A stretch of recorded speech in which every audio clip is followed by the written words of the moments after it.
ഇന്നത്തെ അറിയിപ്പുകൾ. സംസ്ഥാനത്തെ സോളാർ വൈദ്യുതി ഉൽപ്പാദകരായ ഉപഭോക്താക്കളിൽ നിന്നും അമിതമായി ഈടാക്കിയ സെക്യൂരിറ്റി ഡെപ്പോസിറ്റ് തുക തിരികെ നൽകാൻ KSEB ഇത് സംബന്ധിച്ച ഉത്തരവിറക്കി.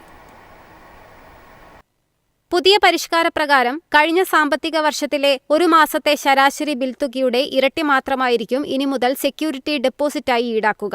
നിലവിൽ ഇതിനേക്കാൾ കൂടുതൽ തുക ഡെപ്പോസിറ്റായി അടച്ചിട്ടുള്ള എല്ലാ ഉപഭോക്താക്കൾക്കും അധിക തുക പൂർണ്ണമായും തിരികെ നൽകും. ഉപഭോക്താക്കൾ നിലവിൽ അധികമായി അടച്ചിട്ടുള്ള തുക അവരുടെ വരാനിരിക്കുന്ന അടുത്ത 2 മാസത്തെ വൈദ്യുതി ബില്ലുകളിലെ തുകയുമായി കുറവ് ചെയ്ത് ക്രമീകരിക്കാനാണ് KSEB നിർദ്ദേശം. 2 ബില്ലുകളിലെ ക്രമീകരണത്തിന് ശേഷവും തുക ബാക്കിയുണ്ടെങ്കിൽ ആ തുക ഉപഭോക്താവിന്റെ ബാങ്ക് അക്കൗണ്ടിലേക്ക് നേരിട്ട് ട്രാൻസ്ഫർ ചെയ്തു നൽകും. നിലവിൽ KSEBയുടെ ഡെപ്പോസിറ്റ് ഡിമാൻഡ് നോട്ടീസ് ലഭിച്ചിട്ടും തുകയടക്കാത്ത ഉപഭോക്താക്കൾ അതത് സെക്ഷൻ ഓഫീസുകളുമായി ബന്ധപ്പെട്ടാൽ പുതിയ കണക്കനുസരിച്ച് പുതുക്കിയ യഥാർത്ഥ തുക എത്രയെന്നറിയാനും അത് മാത്രം അടയ്ക്കാനും സാധിക്കും. ഇനി മുതൽ മൊത്തം ബിൽ തുകയുടെ അടിസ്ഥാനത്തിൽ മാത്രം സെക്യൂരിറ്റി ഡെപ്പോസിറ്റ് തുക കണക്കാക്കുന്ന രീതിയിലേക്ക് KSEBയുടെ ബില്ലിംഗ് സോഫ്റ്റ്വെയറിൽ അടിയന്തരമായി മാറ്റം വരുത്താനും ബോർഡ് യോഗത്തിൽ തീരുമാനിച്ചിട്ടുണ്ട്.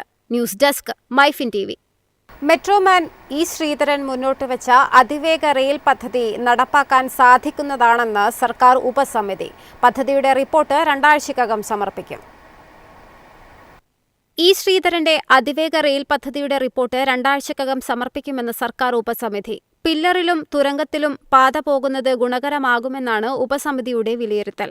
ശ്രീധരൻ മുന്നോട്ടുവച്ച നിർദ്ദേശം നടപ്പാക്കാൻ സാധിക്കുന്നതാണെന്നും പദ്ധതിയുമായി മുന്നോട്ടു പോകാമെന്നും ഉപസമിതി പറയുന്നു. ഉപസമിതി ഉന്നയിച്ച സംശയങ്ങളിൽ ശ്രീധരൻ നിയോഗിച്ച ഉദ്യോഗസ്ഥർ വിശദീകരണം നൽകി. പദ്ധതിയുടെ പ്രപ്പോസൽ E. ശ്രീധരൻ മുഖ്യമന്ത്രിക്ക് മുൻപാകെ സമർപ്പിച്ചതിന് പിന്നാലെയാണ് ഇതേപ്പറ്റി പഠിക്കാൻ ഉപസമിതിയെ നിയോഗിച്ചത്. ഗതാഗത സെക്രട്ടറി TV. അനുപമ, ദക്ഷിണ railway principal chief commercial manager J. Vinayan, സാമ്പത്തിക വിദഗ്ധൻ ഡോക്ടർ T. വീരമണി, പരിസ്ഥിതി പ്രവർത്തകൻ ശ്രീധർ രാധാകൃഷ്ണൻ എന്നിവരാണ് ഉപസമിതി അംഗങ്ങൾ. E. ശ്രീധരൻ സമർപ്പിച്ച ഇന്ററിം റിപ്പോർട്ടിൽ ഉപസമിതിക്ക് ചില സംശയങ്ങളുണ്ടായിരുന്നു. ഇതിനു പുറമെ തുക എന്തിനൊക്കെ ചെലവഴിക്കുമെന്നത് സംബന്ധിച്ചും ഉപസമിതിക്ക് ആശയക്കുഴപ്പമുണ്ടായിരുന്നു. ഇക്കാര്യത്തിൽ വ്യക്തത വരുത്തണമെന്ന ഉപസമിതിയുടെ ആവശ്യം മുൻനിർത്തിയായിരുന്നു E. ശ്രീധരന്റെ നിർദ്ദേശപ്രകാരം ഉദ്യോഗസ്ഥരെത്തി വിശദീകരണം നൽകിയത്. ഇക്കാര്യങ്ങളടക്കം ഉപസമിതി വീണ്ടും പരിശോധിക്കും. News desk MyFin TV.